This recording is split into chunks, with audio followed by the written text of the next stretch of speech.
আল্লাহকে রাজি খুশি করার উপায় নবীর তমলিগ আর নবীর মুহাব্বত ভালোবাসা। কি বলা যাবে না? সুবহানাল্লাহ। আছেন আল্লাহ আমাদের পরীক্ষা নিচ্ছে কার আমল শ্রেষ্ঠ। এখন আসেন আজ আমাদের মুফতি মুস্তাফা মুনাজির সাহেব যে কথাটা আমাকে ইঙ্গিত দিয়েছে সে কথার উপরে আমি কিছু কথা তুলে ধরি। মহান আল্লাহ যেন আমাকে তৌফিক এনায়েত করে ধরে বলেন আমিন।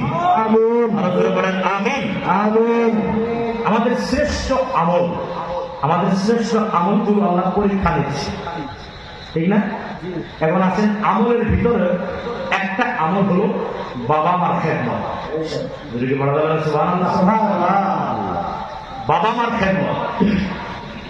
এখন আছে সেই বাবা মা কত বড় নিয়ামত। রাসূলুল্লাহ সাল্লাল্লাহু তাআলা আলাইহি ওয়াসাল্লাম তিরমিজি শরীফের ভিতরে বর্ণনা করে وقال النبي صلى الله تعالى عليه وسلم رضا الرب في رضا الوالد وسخط الرب في سخط الوالد। রাসূলুল্লাহ ফরমায় যার উপরে মা বাবা রাজি তার উপরে আল্লাহ রাজি। বলেন না সুবহানাল্লাহ। যার উপরে মা বাবা নারাজ তার উপরে আল্লাহ নারাজ। তো বোঝা গেল কি আপনি আমলদার, আপনি নেককার, কিন্তু আপনার উপরে